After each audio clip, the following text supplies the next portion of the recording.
أيحسبون أن ما نمدهم به من مال وبنين نسارع لهم في الخيرات بل لا يشعرون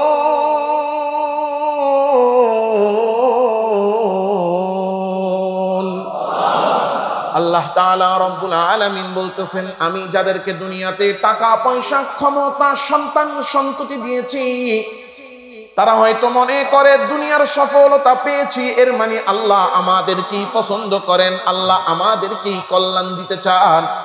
আমরা দুনিয়াতেও শ্রেষ্ঠ আছি, দুনিয়াতেও সেরা আছি, দুনিয়ার মধ্যেও উন্নত অবস্থায় ভালো অবস্থায় আছি। মনে হয় আল্লাহ আমাদের মরার সাথে সাথে ধাক্কা মাইরা আমাদেরকে জান্নাতে ঢুকাইয়া দিবে, এমন তারা মনে মনে ভাবে। বাল্লা ইয়াশউরুন, কিন্তু না না না, তারা আসল কথা আসল বিষয় অনুধাবন করতে পারে না। শুধু দুনিয়াতে টাকা পয়সা বাড়ি গাড়ি আর ক্ষমতা পাওয়া, দুনিয়ার সফলতা পাওয়া, এইটাই আখিরাতের সফলতা পাওয়ার কোনো মাপকাঠি না। আল্লাহ বলেন, যদি তোমার মধ্যে 4টা আমল থাকে, 4 গুণের অধিকারী হও, এই 4টা আমল আছে যার মধ্যে আল্লাহ তাআলা রব্বুল আলামিনের পক্ষ থেকে সফলতার দেখা পাবে সে।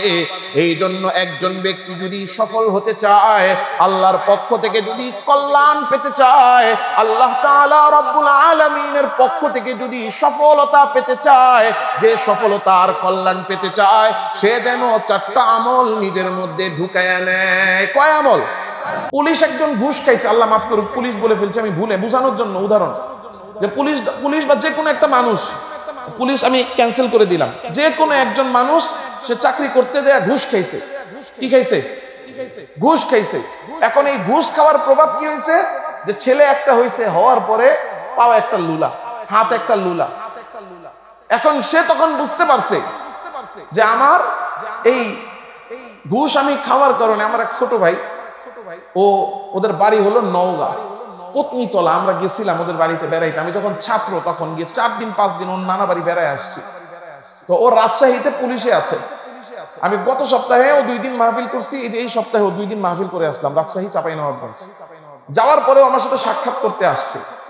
তো যেটা হয়, ছোট ভাই ব্রাদার, অনেকদিন পরে সাক্ষাৎ, তো আমি ওরে জিজ্ঞাসা করতেছি যে কি অবস্থা, তুমি যে চাকরি বাকরি করো ঠিকঠাক মতো চলতে পারতেছো কিনা?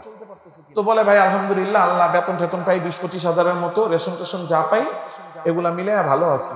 তাই বললাম, তাহলে ইনকাম সব মিলিয়ে দিলে ভালো আছে। আসলে আমার মাথায় অন্য কিছু ছিল না, আমি জাস্ট শুধু স্বাভাবিকভাবে ও কাজ যে না ভাই, এর বাইরে কোনো ইনকাম আমি করি না, এর বাইরে কোনো ইনকাম আমি করি না। তো ও যখন এই কথা বলছে, ও মনে করছে আমি ওরে ওই দিকে ইঙ্গিত করছি।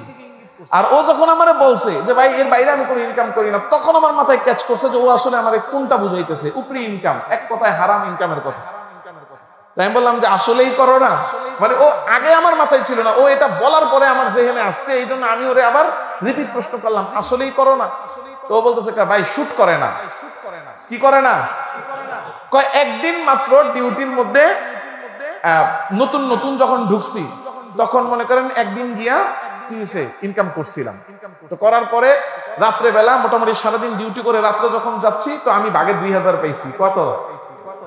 বাগে 2000 পাইছি। সকালে ঘুমের থেকে ওইটা দেখি শরীরের মধ্যে জ্বর। এই এক জ্বরে গিয়ে রিপোর্ট করাইলাম, টেস্ট করাইলাম 6500। কত? যা কামাইছি 2000, খরচ হলো কত? 6500। তাহলে ডবলের বেশি লস। লাভে না লসে? এই দিনের পর থেকে ভাই শেষ করে দিছি। এখন যদি আশেপাশে কেউ খায়ও, ভাই আপনি খান, আমার আশেপাশে দিয়ে যান, কিন্তু আমি নেই। যেটা আছি আলহামদুলিল্লাহ এতে ভালো আছি। এই যে হারামের একটা প্রভাব, এটা তো আছে না নাই? হ্যাঁ, সন্তান একটা পাগলের মতো, দেখেন না?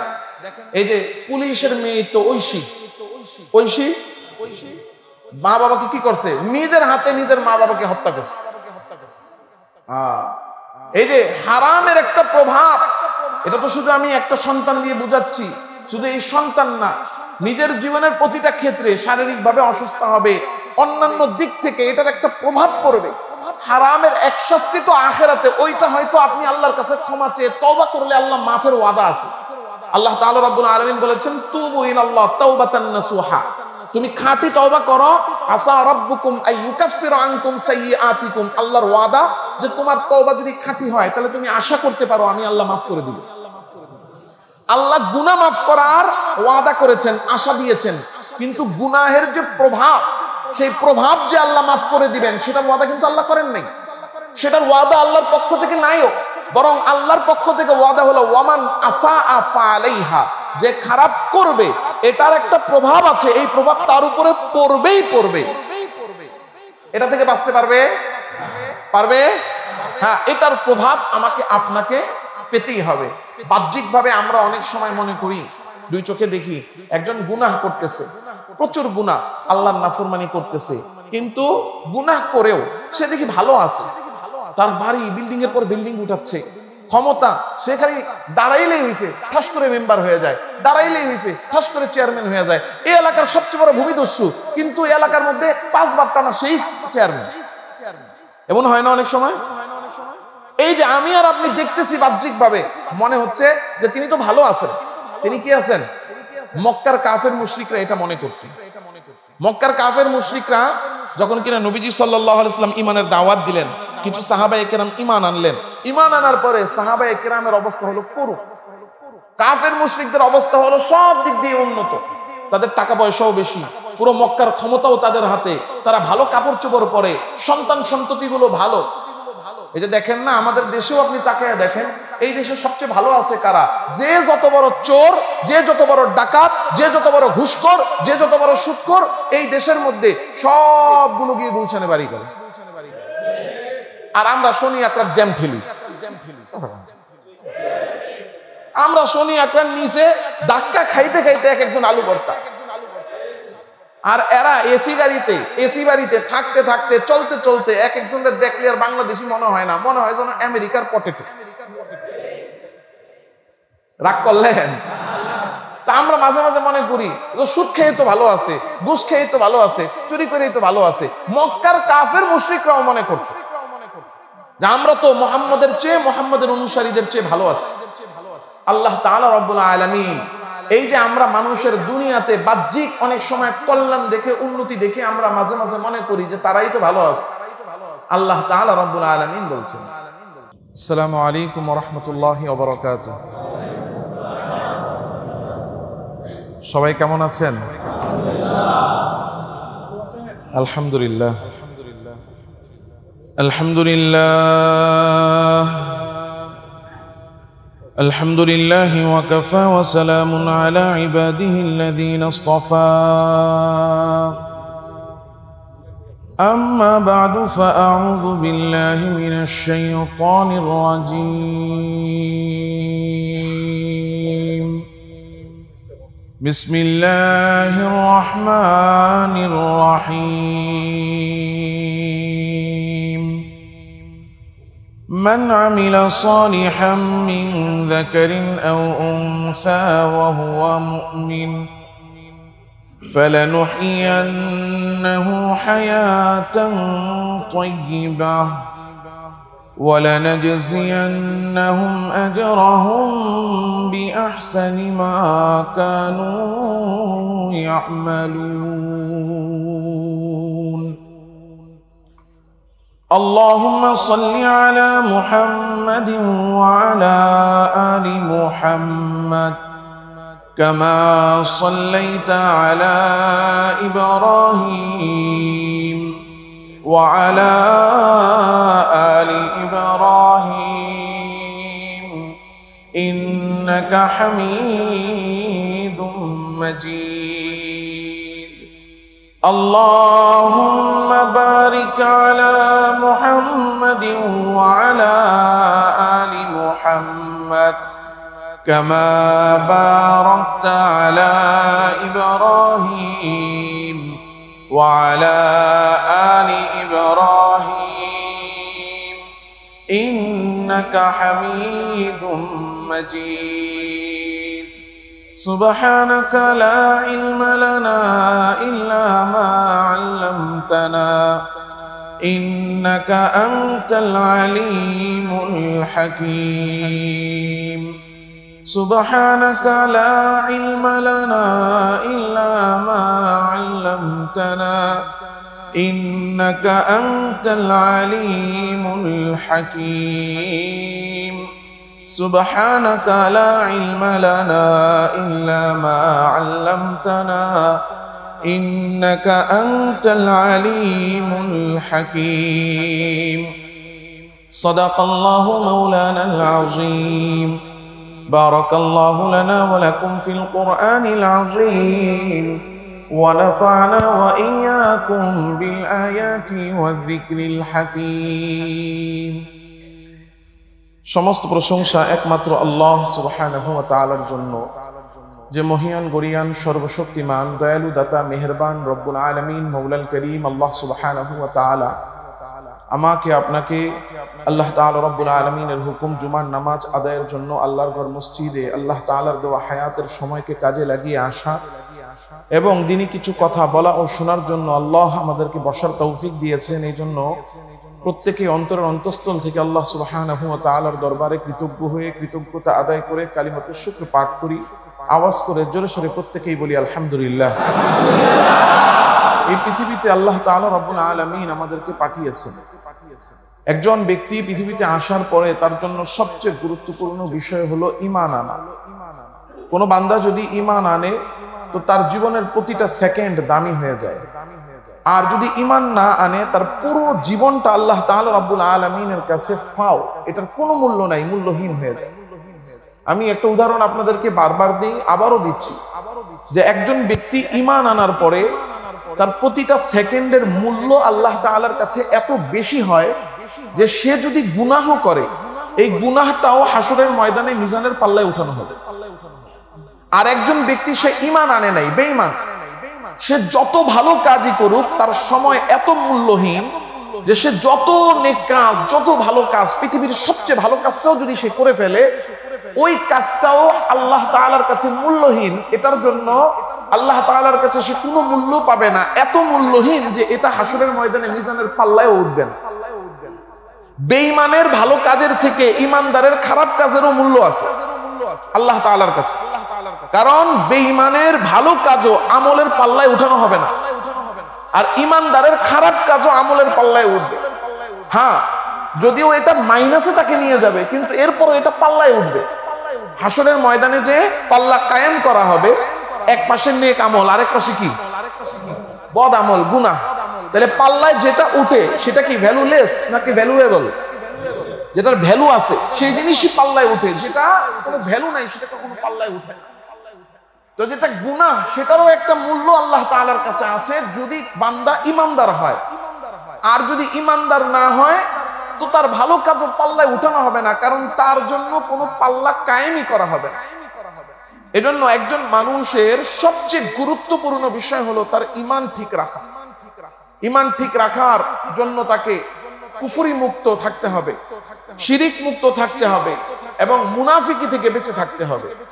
ঈমান ঠিক রাখার জন্য কয় জিনিস থেকে বেঁচে থাকতে হবে? 3 জিনিস, কুফর, শিরিক, নেফাক। কুফরি থেকে বাঁচতে হবে, শিরিক থেকে বাঁচতে হবে, মুনাফিকি থেকে বাঁচতে হবে।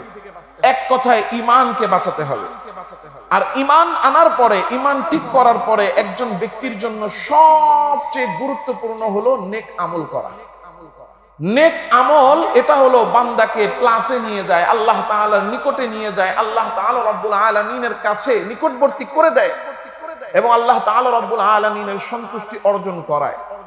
কোন বান্দা যখন ঈমান আনার পরে, চাই সে পুরুষ হোক মহিলা হোক, যখন কিনা বান্দা নেক আমল করতে থাকে তো আল্লাহ তাআলা রব্বুল আলামিন তাকে সুখময় জীবন দান করেন। এই ওয়াদা আমার না আল্লাহর? মান আমিলা সালিহাম মিন যাকারিন আও উনসা ওয়া হুয়া মুমিন ফালানুহইয়ান্নাহু হায়াতান তাইয়্যিবাহ। আল্লাহ তাআলা রব্বুল আলামিন বলেন, কোন বান্দা যখন ঈমান আনে, ঈমান আনার পরে চাই সে পুরুষ হোক কিংবা মহিলা হোক, ঈমান আনে আর ঈমান আনার পরে যখন নেক আমল করতে থাকে, আমি আল্লাহ ওই নেক আমলের বদৌলতে তাকে দুনিয়াতে দান করি সুখময় জীবন। নেক আমল করলে সুখময় জীবন দান করবেন, এই ওয়াদা আমাকে আপনাকে ঈমানদারকে করেছেন কে? আল্লাহ তাআলা রব্বুল আলামিন ওয়াদা করছেন ফালা নুহিয়ান্নাহু, অবশ্যই অবশ্যই আমি যারা নেক আমল করবে তাদেরকে আমি আল্লাহ দুনিয়াতে উত্তম জীবন দান করব। এইজন্য বান্দা দুনিয়াতে যখন নেক আমল করে এই নেক আমলের ফলাফল এটাও তার নিজের উপরেই যায়। বদ আমল যদি কেউ করে বদ আমলের যেই শাস্তি যেই কুফল সেটাও তার নিজেকেই ভোগ করতে হয়। আল্লাহ তাআলা বলছেন মান আমিলা সালিহান ফালিনাফসি, নেক আমল করবা তো নেক আমলের ফলাফল তুমি নিজেই ভোগ করবা। ওয়ামান আমিলা সাইয়্যা, আর যে ব্যক্তি ওয়ামান আসাআ, যে ব্যক্তি খারাপ কাজ করবে, যে কিনা নিকৃষ্ট কাজ করবে, গুনাহ করবে, ফাআলাইহা, গুনাহের ফলাফল তার নিজেকেই ভোগ করতে হবে। দুনিয়াতে আমি আর আপনি গুনাহ করি কেন? পৃথিবীতে যত গুনাহ হয়, যত গুনাহ পৃথিবীতে হয়, এই সমস্ত গুনাহগুলো মৌলিকভাবে তিনটা কারণে হয়। মানুষ যে গুনাহ করে এই গুনাহগুলো মৌলিকভাবে তিনটা কারণে করে। এই তিনটার মূলে আবার একটা। মৌলিকভাবে তিন কারণে গুনাহ করে। এর মধ্যে এক নাম্বার হলো সম্পদের জন্য। বলেন এক নম্বরে কিসের জন্য? সম্পদের লোভে মানুষ গুনাহ করে। দুই নাম্বার মানুষ গুনাহ করে ক্ষমতার জন্য। পৃথিবীতে যত গুনাহ হচ্ছে এই গুনাহগুলো হওয়ার পিছনে একটা মৌলিক কারণ হলো যে মানুষ ক্ষমতার মোহে, ক্ষমতার লোভে, ক্ষমতা পাওয়ার জন্য মানুষ গুনাহ করে। তিন নাম্বার হলো প্রবৃত্তি, নিজের অন্তরের যে চাহিদা, জৈবিক যে চাহিদা, সেই চাহিদা পূরণের জন্য। তো মানুষ দুনিয়াতে যত গুনাহ করে মৌলিকভাবে এই তিনটা কারণে গুনাহ করে। সম্পদ কামাইয়ের জন্য, দেখেন সম্পদ মানুষ কামাই করে ঠিক, এই সম্পদ কামাইয়ের জন্য গুনাহ হয়। পৃথিবীতে আপনি যত গুনাহ আছে, চুরি, বাটপারি, ডাকাতি, দুর্নীতি, চাঁদাবাজি, মানুষের সম্পদ অবৈধভাবে দখলবাজি, এই যে ঘুষ, সুদ, এই ধরনের যত আর্থিক গুনাহগুলো এগুলো মানুষ করেই শুধুমাত্র সম্পদ উপার্জনের জন্য। এই সম্পদ কামাইয়ের জন্য মানুষ একজন আরেকজনের মাথায় বাড়ি দেয়, সম্পদ কামাইয়ের জন্য একজন আরেকজনকে হত্যা করে। শুধু অপরিচিত না, ভাই ভাইকে হত্যা করছে, সন্তান বাবাকে ক্ষতি করছে, সন্তান বাবাকে ধোঁকা দিচ্ছে, বাবা তার সন্তানকে ধোঁকা দিচ্ছে, শুধুমাত্র সম্পদের লোভের কারণে। পৃথিবীতে আপনি যত গুনাহ আছে এই গুনাহগুলোর মধ্যে যদি আপনি পার্সেন্টেজ হিসাব করেন দেখবেন 100-র মধ্যে কমপক্ষে 50% গুনাহ, 50%ও না 60% গুনাহ, বরং তার চেয়ে বেশি গুনাহ হচ্ছে সম্পদের জন্য। ওজনে কম দিচ্ছে, এক নাম্বার বলে দুই নাম্বার মাল দিচ্ছে, মাল মজুদ করে সিন্ডিকেট করে এরপরে পণ্যের দাম বৃদ্ধি করছে। এগুলো সব ইসলামে আল্লাহ হারাম করেছেন নাকি হালাল? এই যে গুনাহগুলো বান্দা করছে, দেখেন এই কাজগুলো ইসলামের দৃষ্টিতে যেমন গুনাহ, নৈতিকতার দিক থেকে, মানবিকতার দিক থেকে ওই কাজগুলো নিকৃষ্ট। এই যে একটা হলো ইসলামের বিধিবিধানকে লঙ্ঘন করা, গুনাহ করা, গুনাহেও নিমজ্জিত হচ্ছে। পাশাপাশি মানুষ হিসেবে একটা মানুষের ভিতরে যে ইথিক্স, নীতি নৈতিকতা থাকা প্রয়োজন, ওই নৈতিকতা থেকেও মানুষ দূরে সরে যায় শুধুমাত্র সম্পদের লোভের কারণে। শুধুমাত্র কিসের কারণে? সম্পদের লোভের কারণে। পৃথিবীতে যত গুনাহ হচ্ছে তার মধ্যে মূল এবং মৌলিকভাবে একটা বড় কারণ যে মানুষ অর্থের লোভের কারণে, সম্পদের লোভের কারণে গুনাহ করছে। দুই নাম্বার হলো ক্ষমতার লোভে, ক্ষমতার মোহে, ক্ষমতার জন্য মানুষ গুনাহের মধ্যে নিমজ্জিত হয়। যে যেখানে আছে, বেশি কিছু না, মসজিদ কমিটির সভাপতি, তিনি মসজিদের টাকা মেরে খাচ্ছেন, মসজিদের মধ্যে এসে কি করছেন? মসজিদের মধ্যে এসে বাস মসজিদের টাকাও মেরে খাচ্ছেন।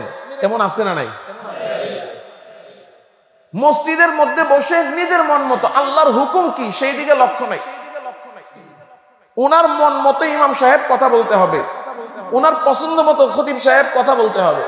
বাস যদি ওনার মন মতো হয় তাহলে ইমাম ভালো, ইমাম থাকবে।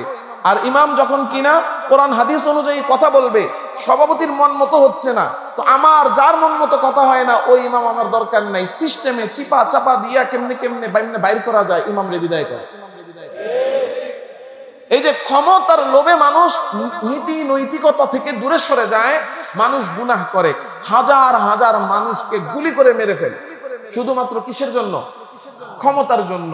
একজন মানুষকে অন্যায়ভাবে অন্যায় ভাবে তার নামে একটা মিথ্যা মামলা দিয়ে দিলাম। কারণ কি, যে আমিও এই এলাকায় নেতা, অমুক এই এলাকায় নেতা, দুইজনের মধ্যে সে যদি এলাকায় থাকে আমি নেতাগিরি করতে পারবো না, তো কি করো, মিথ্যা মামলা দাও, দিয়া এরপরে তারে ঢুকাও। এই যে আমাদের ভিতরে ক্ষমতার কারণে গুনাহ, ক্ষমতাটা পাওয়ার জন্য এই এলাকার মধ্যে আমার প্রভাব বিস্তার করা লাগবে, তো 100 জন লোক পালতেছে, যা ডাইনে বায়া তাকাবি না, আগে ইচ্ছা মতো পিডা, পরে যা হবে আমি আসি। শনি আকরা ব্রিজের নিচ থেকে পিডান শুরু করবি, পিড়াইতে পিড়াইতে ছাপড়া মসজিদ পর্যন্ত রাস্তার দুই পাশে যা আছে সব পিড়াবি, একটা করে পিডান দিয়াবি, আজকে পিড়াবি, কালকের থেকেই সবাই চিনবে যে আমি এলাকার বড় নেতা। তাহলে পৃথিবীতে মানুষ গুনাহ করে, 1 নাম্বার গুনাহ করে হলো লোভের কারণে, সম্পদের লোভে। 2 নাম্বার মানুষ গুনাহ করে ক্ষমতার মোহে।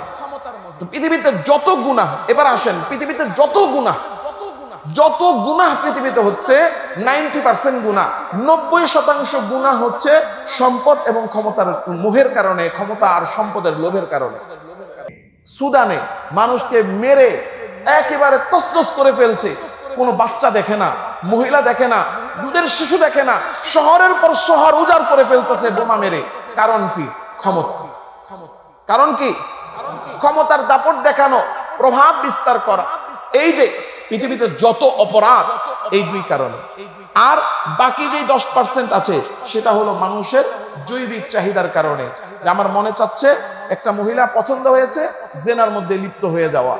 এই যে পৃথিবীতে যত গুনাহ, এই গুনাহগুলো এই 3 লোভের কারণে হয়।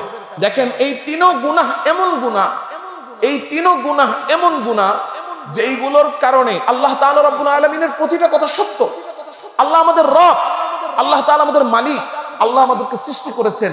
আল্লাহ জানেন যে এই বান্দার জন্য কোনটা কল্যাণ, কোনটা অকল্যাণ, অকল্যাণের ধারা কি, অকল্যাণের পদ্ধতি কি, অকল্যাণ কিভাবে হবে, এটাও আল্লাহ জানেন।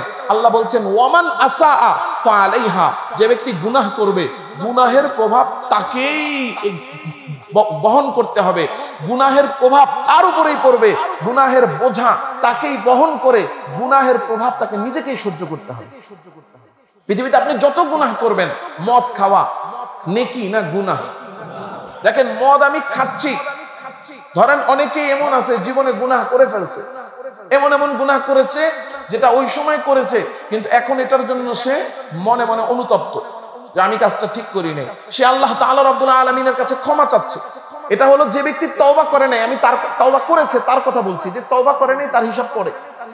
যে ব্যক্তি তওবা করে নাই সে তো এটার প্রভাব পাবেই। সে যে তওবা করে নাই তার গুনাহের একটা প্রভাব তো তার উপরে আছেই। সেটা কি? আল্লাহর কাছে গেলে তাকে শাস্তি পেতেই হবে। আমি গুনাহ করেছি, চুরি করেছি, বাটপারি করেছি, মানুষ ঠকাইছি, মানুষের উপর জুলুম করছি, নির্যাতন করছি, ক্ষমতার জন্য অন্যের সম্পদ আমি ক্ষমতা পেয়ে আমি দখল করে আনছি। এই যে আমি অন্যায়গুলো করেছি, এগুলোর শাস্তি আখিরাতে আছে না নাই? আখিরাতে তো আছেই, গুনাহের প্রভাব দুনিয়াতেও আছে। আমি মদ খেয়েছি, এখন ধরেন মদ খাওয়া এটা গুনাহ, এটা হারাম, এটার একটা শাস্তি আল্লাহর কাছে আছে না? এখন আমি তওবা করলাম, আল্লাহ, ওই সময় বয়স ছিল 30 বছর, যৌবনের তাড়নাও বেশি ছিল, বন্ধু বান্ধব অনেক ছিল, একসাথে গেছি, আল্লাহ আড্ডা দিতে দিতে খেয়ে ফেলছি, ওই সময় বুঝি নাই, ওই সময় বুঝতে পারি নাই, ভুল করছি, আল্লাহ আপনি আমাকে মাফ করে দেন। খাটে দিলে তওবা করলাম, আল্লাহ তাআলা রাব্বুল আলামিন হয়তো আমার তওবার পিউরিটি, আমার তওবাটা খাঁটি হওয়ার কারণে আল্লাহ হয়তো আমার তওবাটা কবুল করে নিয়েছেন। কথাটা বুঝবেন? কিন্তু আমি যে 10 বছর লাগাতার মদ খাইলাম, এই মদ খাওয়ার কারণে আমার কিডনি, একমার লাংস একটা গেছে গা, বাতি একটা গেছে গা ফিউজে। এটারে কি আর রিকভার করা সম্ভব? কথা বলেন, এটাকে রিকভার করা সম্ভব না। আল্লাহ এখানে 4টা গুণের কথা বলছেন। 1 নাম্বার, আল্লাহ তাআলা রাব্বুল আলামিন বলতেছেন, আল ইন্নাল্লাযীনা হুম মিন খাশিয়াতি রাব্বিহিম মুশফিকুন, যে বান্দার অন্তরের মধ্যে আল্লাহর ভয় থাকতে হবে। ভয় থাকতে হবে কার? আমাদের মধ্যে সবকিছুর ভয় আছে, সবকিছুর ভয় আছে, শুধু আল্লাহর ভয় নাই। কথা বলেন, যে ঘুষ খায় সে টেবিলের উপর দিয়া ঘুষ খায় না। কথা কন না কেন? টেবিলের নিচ দিয়া খায়, টেবিলের নিচ দিয়েও এখন খায় না, এখন নিজে টাকা নেই না, এখন নগদ বিকাশ, ক্যাশ টু ক্যাশ। তাও না, এখন সিস্টেম পরিবর্তন হয়ে গেছে। এখন সব কথাবার্তা হয়, অফিসে যখন আসে তখন এই ফাইল পাস হবে না, আপনি গেছেন, শেষ। এরপরও যোগাযোগ করেন, দেখুন কি করা যায়। পরে যখন যোগাযোগ করে তার নিজের নাম্বার দিয়েও কথা বলে না। আপনারা মনে করেন না হুজুররা কিচ্ছু জানে না, নিজের নাম্বার দিয়েও কথা বলে না। কি এক সিস্টেম! আল্লাহ, আল্লাহর ভয় না থাকলে মানুষ কত হীন হীন পদ্ধতি অবলম্বন করতে পারে। আমি এখন যদি আপনাদেরকে বলি, কেবেন হুজুর ঘরের কথা কয়ে আলায়। আমার এক নিকট আত্মীয় গেছে ইনকাম ট্যাক্স অফিসে, ইনকাম ট্যাক্সের ফাইল করবে। তো যেই ব্যক্তির মাধ্যমে, যেই অফিসারের মাধ্যমে ইনকাম ট্যাক্সের ফাইল করাইতে গেছে, আল্লাহ মাফ করুক, বাংলাদেশের নাম করা পীরের মুরিদ, এরকম বড় লম্বা দাড়ি, ওনার মতো বুজুর্গ মানুষ, বয়স এখন বয়স প্রায় 80 বছর। সুবহানাল্লাহ, দেখলে মনে হয় যেন একেবারে ওই যে কয় না টাটকা ওলি, পুরা টাটকা ওলি। কি ওলি? টাটকা ওলি, মানে তাজা, এটার মধ্যে কোনো ফরমালিন নেই, ফরমালিন ছাড়া তাজা টাটকা ওলি। এই ওলির কাছে যখন গেছে, তো ওলি সব সম্পদের, যিনি গেছেন উনি তো সাদাসিধা মানুষ, থাকে না কিছু মানুষ এখানেও খুঁজলে পাওয়া যাবে যে সাধারণ ব্যবসায়ী মানুষ, ব্যবসা করছে, পরিশ্রম করছে, আল্লাহ সম্পদ দিয়ে দিচ্ছে। সবার সম্পদ তো আর হারাম না। এখন উনি গিয়ে বলছে যে আমি তো সম্পদ করছি, বুঝি নাই। যেমন এই যে এখন আমরাও বুঝি না অনেক কিছু, দেশের নিয়ম কানুন আছে ঠিক, কিন্তু সাধারণ মানুষ কয়জনে কত নিয়ম জানে? এর খবর নিলে এখানে যতজন বাড়ি করছি আমরা, বাড়িওয়ালা কয়জনে ট্যাক্স দেয়, দিলেও বা কতটুকু দেয়, বুঝেই না সিস্টেম। এখন উনি ওনারে কেউ এসে বলছে যে আপনাকে ধরলে কিন্তু আপনি কিন্তু পুরো একদম পুরা ভালো মতো কট খাবেন।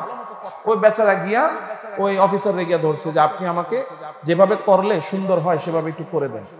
মানে উনি যোগ বিয়োগ সব সম্পদের হিসাব নিয়ে বলতেছেন ঠিক আছে, এটা ঢুকান, এটা ঢুকানোর দরকার নেই, বাকিটা আমি দেখবো না। এখন উনি তো হলো ইনকাম ট্যাক্সের বড় অফিসার, উনি যেইভাবে করছে টাকা পয়সা যেখানে যা চাইছে উনি টাকা পয়সা দিচ্ছে, উনি ফাইল করে দিচ্ছে। ফাইল করে দেওয়ার পরে এখন এই যে অফিসার উনি হয়ে গেছে রিটায়ারমেন্ট। যতদিন চেয়ারে ছিল, টেবিলে ছিল, ততদিন কিন্তু ইনকামের রাস্তা ছিল। ওই যে দেখেন, আপনারা মনে করেন আমরা যে বলি সদকায়ে জারিয়া, সদকায়ে জারিয়া আছে না নাই দেখেন, দুনিয়া দিয়া দেখেন। আমরা যদি কই যে মসজিদে একটা ফ্যান লাগাইয়া দেন, সদকায়ে জারিয়া, মইরা কবরে সওয়াব পাবেন, অনেকে বিশ্বাস করে না, মনে করে ফাও কথা। এই যে সদকায়ে জারিয়া, এই যে সদকায়ে জারিয়ার রাস্তা বানাইতেছে। এখন উনি কি করছে, ধরেন উনার আছে ধরেন 10টা সম্পদ, ওই যে ফাইলের মধ্যে লেখছে 8টা, কয়টা? 2টা ইচ্ছা করে ফাইলের বাইরে রাখছে, কয় 2টা ঢুকাইলে বেশি টাকা হবে, সমস্যা নেই, আমি পরে অ্যাডজাস্ট করে দিব না, এই 2টা ফাইলের বাইরে রেখে দিচ্ছে। এখন উনি তো কি করছে, রিটায়ার করে ফেলছে। রিটায়ার করলে কি হবে, ওই অফিসের কোনা কাঞ্চিতে কোথায় কি আছে না আছে এটাও তিনি জানে, অফিসে যারা চাকরি করে তাদের সাথেও সম্পর্ক, আবার এই মুরব্বী, এই হাজী সাহেবের ফাইলের কি অবস্থা এটাও তো তার জানা, কোন ফাইলে কোথায় কি গাপলা আছে, কারণ উনি তো সরল বিশ্বাসে সব তার কাছে বলছে। এখন বছর ঘুরে যখন ইনকাম ট্যাক্স দেওয়ার সময় আসে, তখনই উনি খালি ফোন দেয়, যে ফোন দেয় না, আগে হলো অফিসে পাঠায়, যাও গিয়া ওনার বাড়িতে গিয়া এই সিস্টেমগুলা এরকম যে সরকারি না, বরং পৃথিবীর যে কেউ, আপনি আমার কাছে এসে সূরা ফাতিহা শুনান, যত ভালো করেই আপনি শুনান না কেন, আপনার কোনা কাঞ্জি দিয়ে একটা না একটা ভুল আমি ধর্মই। আপনি সাধারণ পাবলিক আমার কাছে বিনা লোকমায় কোনো ভুল ছাড়া আপনি সূরা ফাতিহা শুনায়া যাবেন, আমি যদি ভুল ধরতে চাই আপনারা কেউ আটকাইতে পারবেন না। ঠিক তেমন ভাবে এখন যদি আসে ভুল বাইর করার জন্য, এটাকে কেউ আটকাইতে পারবে? ফাইলের মধ্যে রস্যইকার লেখছে, উপরের আকারটা ছোট হইলো কেন, এই ভুল হইলো, ধরে বসে থাকবে। এখন গিয়ে এসে ধরে গিয়ে হিসাব করে রাখে, আপনার তো 50 লাখ টাকা জরিমানা আসবে। বেচারা কি করবে, গিয়ে আবার ওই যে রিটায়ার হুজুর টাটকা ওলি উনার কাছে যায়, যে আমার তো আপনি কইরা দিয়েছেন এই সমস্যা, তো এই সমস্যা তো এখন সমাধান করতে হইব, কি করার? এখন কয় যে দেন 5 লাখ, নিল 5 লাখ। কয়দিন পরে কয় আপনার ওইটা তো আইসা কিন্তু ধইরা লাইব, এখন আমার আরো 2 লাখ দেন, নাইলে কিন্তু এই সমস্যা সমাধান করা যাবে না। এইভাবে চলতেছে, দেখতে কিন্তু টাটকা, কথা কন না কেন ওলি, কিন্তু আল্লাহর ভয় যদি না থাকে, আল্লাহর ভয় যদি না থাকে, তো বান্দা গুনাহ করার জন্য কত রাস্তা উন্মুক্ত করে নিবে। আর আল্লাহর ভয় যখন কারো অন্তরে থাকে, দিনের আলোতেও সে গুনাহ করবে না। ওই যে একটু আগে এক ছোট ভাইয়ের কথা বললাম, ও 2000 খেয়া যখন 6000 জরিমানা দিছে, তখন ও তো ভয় পেয়ে গেছে যে আমি কেন 4000 জরিমানা দিই, এতে বাচ্চা থাকি। কিন্তু যদি শয়তানি থাকতো, ও কইতো 4000 জরিমানা দিছি, যা আজকে গিয়া 5000 কামাবো। আল্লাহর ভয় না থাকলে এই চিন্তা করতে, এই চিন্তাও তো করতে পারতো। আপনার কাছে কি মনে হয় এই চিন্তা করতে পারতো না? এই চিন্তাটাও তো করতে পারতো যে এই তো আজকে 4000 জরিমানা দিছি, দাঁড়া, এই 40,000 উড়ে এলো বাকি 4 দিন। আল্লাহ এটা ছেড়ে দিতেন, আল্লাহ ছেড়ে দিতেন যে কামায় আনে, আল্লাহ সুযোগ দিতেন। কিন্তু আমার অন্তরে যখন আল্লাহর ভয় থাকবে তখন আমি গুনাহ থেকে বাঁচবো, নাইলে পৃথিবীর কেউ আমাকে ধরে বাইন্দা গুনাহ থেকে বাঁচাইতে পারবে না। এজন্য সফলতা পেতে চাইলে 1 নাম্বার কাজ হলো আল্লাহ তাআলা রব্বুল আলামিনের ভয় অন্তরের মধ্যে রাখা। 2 নাম্বার আল্লাহ তাআলার কালাম কোরআনে কারীমের উপর পরিপূর্ণ আস্থা এবং বিশ্বাস রাখা। আল্লাহ তাআলা রব্বুল আলামিন বলছেন ওয়াল্লাযীনা হুম বিআয়াতি রাব্বিহিম ইউমিনুন। কোরআন পড়তে হবে, কোরআন বুঝতে হবে, কোরআনে কারীমের উপর বিশ্বাস স্থাপন করতে হবে। আমরা দীর্ঘ সময় এই আলোচনা করেছি, অনেক ক্ষেত্রে আছে আমরা মানতে পারি না। আমি এই জায়গায় বয়ান করে গেছি, বয়ান করছি রাজনীতির বিষয়ে। বয়ান করার পরে ওই যে শ্রমিক দল আছে, শ্রমিক দলের এক নেতা, আমি আপনাদেরকে বলছি, আজকে আবার বলছি, উনি বয়ানের পরে এসে আমাকে বলতেছে হুজুর আপনি যা বুঝাইলেন, তাহলে আমরা যে রাজনীতি করি সেটা যেই দলের রাজনীতি করি, আমাদের রাজনীতি করা মানে তো ইমানের সাথে সাংঘর্ষিক। আর আমরা কি করবো তাইলে? বলবো যে করতে হচ্ছে করেন, কিন্তু স্বীকার করতে হবে, মানতে হবে ভুল করতেছি, মানতে হবে কি করতেছি, ভুল করতেছি। উনি নিজে বলতেছে কয় হুজুর আমার নেতার নাম আর নেত্রীর নাম জীবনে যতবার মুখ দিয়ে নিছি ততবার তো আল্লাহর নামের জিকিরও করি নাই। তাহলে আমি কি ইমানদার বেশি না রাজনীতিবিদ বেশি? আমাকে ইমানদার হতে হবে, ইমান ঠিক রাখতে হবে সবার আগে। ইমান যদি আমার ঠিক না থাকে, ওই যে শুরুতে বলছি আমার সারা জীবনের সব কাজ বাতিল, আল্লাহ তাআলার কাছে কোনো দাম নাই, কোনো দাম নাই, কোনো দাম নাই। এজন্য কোরআনকে বিশ্বাস করতে হবে, কোরআনকে ধারণ করতে হবে। যতটুকু ভুল আমার হয় ওই ভুলকে ভুল হিসেবে স্বীকার করতে হবে যে হ্যাঁ এটা আমার ভুল হচ্ছে, আমি পারতেছি না, আল্লাহ যেন আমাকে মাফ করেন। আমি ভুলকে ভুল স্বীকার করে আমি ভুল করতেছি, আল্লাহর কাছে অনুতপ্ত হওয়া, তাইলে মাফ পাওয়ার সুযোগ আছে। ভুল করে ভুলকে সঠিক মনে করা, ভুলকে সঠিক সাব্যস্ত করা, এটা শয়তানের কাজ। এটা করার কারণে শয়তান কাফের হয়েছে, চিরকালের জন্য আল্লাহ তাকে জান্নাত থেকে বের করছে, আল্লাহ তাকে চিরকালের জন্য লানত দিয়েছে। এজন্য কোরআনকে পরিপূর্ণভাবে ধারণ করা। 3 নাম্বার শিরিক থেকে বেঁচে থাকা, সবচেয়ে গুরুত্বপূর্ণ কাজ শিরিক থেকে বেঁচে থাকা। কি থেকে বেঁচে থাকা? শিরিক থেকে বেঁচে থাকা। শিরিক 2 প্রকার, হ্যাঁ, একটা হলো শিরকের জলি, একটা হলো খাফি। শিরকের জলি হলো যে এমন শিরিক যেটা শিরকে আকবর, অর্থাৎ সরাসরি আল্লাহ তাআলার সাথে শরীক করা, আল্লাহর সত্তার সাথে, আল্লাহর জাতের সাথে, আল্লাহর সিফাতের সাথে। এগুলো বলছি না আপনাদেরকে? আছে না খেয়ে ফেলছেন? সবার নাই, হ্যাঁ। আল্লাহর জাতের সাথে যেন শিরিক না করি। আর আল্লাহর জাত কয়টা? জাত একটাই, জাতের ভিতরে আবার 2টা সত্তা আছে। একটা হলো আল্লাহর রব, আর একটা হলো আল্লাহ কইতে পারে না, ভুলে গেছে সব। ইলাহ, এই তো মাশাআল্লাহ, কে কইছে রে? পুরস্কার দেওয়া দরকার। আল্লাহর রব, আরেকটা হলো আল্লাহ ইলাহ। রব কি? রব যিনি সব সৃষ্টি করেছেন। আর আল্লাহ ইলাহ, ইলাহ মানে হলো আমাদের ইবাদত পাওয়ার উপযুক্ত শুধুমাত্র কে? আল্লাহ। তাহলে আল্লাহর জাতের উপরে বিশ্বাস করা, আল্লাহর জাতের সাথে রুবুবিয়্যাত উলুহিয়্যাতের মধ্যে কোনো শরীক বানানো যাবে না। আরেকটা হলো আল্লাহর সিফাত, আল্লাহর যে সমস্ত আওসাফ আছে, গুণাবলী আছে, এইগুলার সাথেও কাউকে শরীক বানানো যাবে, তাইলে আল্লাহর সাথে শিরিক করা যাবে না। এটা হলো শিরকে জলি, শিরকে আকবর। সেই শিরকে আকবর কি? আল্লাহর জাত, আল্লাহর সিফাতের মধ্যে কাউকে শরীক বানানো যাবে না। আরেকটা হলো শিরকে খাফি অথবা শিরকে আসগর। শিরকে আসগর হলো কোনো ভালো কাজ, কোন নেক আমল করা মানুষের কাছ থেকে কিছু পাওয়ার উদ্দেশ্যে। নামাজ পড়তেছি, মানুষ নামাজি বলবে। রোজা রাখতেছি, মানুষ রোজাদার বলবে। এবং আল্লাহর রাসূল সাল্লাল্লাহু আলাইহি ওয়াসাল্লাম বলেন, ইন্না আখওয়াফা মা আখাফু আলা উম্মতি হিয়া শিরকুল আসগর। আমার উম্মতের জন্য আমি সবচেয়ে বেশি ভয় পাই যেই জিনিসকে, সেটার নাম হলো শিরকে আসগর। সহজ ভাষায় লোক দেখানো, নেক আমল করা। লোক দেখানো, নেক আমল করা, যে মানুষকে দেখানোর জন্য কোন নেক আমল করতেছি, আমি করতেছি নেক আমল মানুষের বাহবা পাওয়ার জন্য, মানুষ আমাকে বড় বলবে, ভালো বলবে। আল্লাহ তাআলা রব্বুল আলামিন এই কাজ থেকে বিরত থাকার জন্য বলেছেন। আর এই যে দেখেন আল্লাহ কত বড় হাকিম, আমরা কোরআন পড়ি না। এই যে এই কাজটা, যে মানুষকে দেখানো, লোক দেখানোর এই কাজটা আমরা সবচেয়ে বেশি করি সম্পদ খরচের বেলায়। কথা কন না কেন? গোপনে দান করি না, যাকাতের টাকাও গোপনে দেয় না। যাকাত দেওয়া ফরজ, দিতেই হবে, না দিলে কি ছাড় আছে? কোনো ছাড় নাই। এই যাকাতটারেও কেমনে দেয়? ঢোল পিটায়, পত্রিকায় ছাপায়, এলাকার মধ্যে মাইকিং করে, কার্ড বিতরণ করে, এরপরে দিন তারিখ ঠিক কইরা টাইম মতো দেওয়া শুরু করে, গরিব মানুষ ধাক্কা ধাক্কি কইরা 300 টাকার লুঙ্গি নিতে গিয়া অনেকের লুঙ্গি খুলে যায়, মারাও যায়। তাহলে এই যে লোক দেখানো আমল, এটা মানুষ সবচেয়ে বেশি করে কখন? দানের বেলায়। কিসের বেলায়? এই জন্য আল্লাহ তাআলা রব্বুল আলামিন বলছেন যে ওয়াল্লাযীনা ইউতুনা মা আতাউ ওয়া কুলুবুহুম ওয়াজিলাতুন। তাহলে তিনটা আগে গেছে। এক নাম্বার হলো যে আল্লাহর ভয় অন্তরে রাখা, 2 নাম্বার কোরআনের প্রতি বিশ্বাস রাখা, 3 নাম্বার শিরিক থেকে বেঁচে থাকা। এবার আল্লাহ তাআলা বলছেন 4 নাম্বার হলো ইউতুনা মা আতাউ ওয়া কুলুবুহুম ওয়াজিলা, যে কাউকে যখন কিছু দেয়, আল্লাহর রাস্তায় যখন খরচ করে, অন্তরের মধ্যে এই মনোভাব কখনোই রাখে না যে আমি দিচ্ছি। কোন মনোভাব রাখে না? আমি দিতেছি, আমি দেই, বাট আমরাই তো দেই, আমরাই তো করলাম, এই মনোভাব আছে না নাই?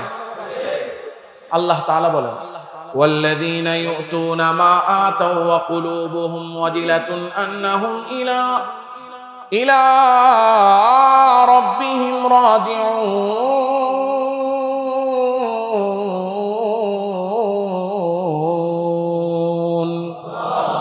আল্লাহ বলেন যখন তারা আমি আল্লাহর জন্য কোনো কিছু খরচ করে, ওই খরচটা করার সময়, আমি আল্লাহর জন্য দান করার সময় অন্তরের মধ্যে এই মনোভাব রাখে যে আমি যে দান করতেছি নিজের থেকে না, বরং এটার তৌফিক আমাকে দিয়েছেন কে?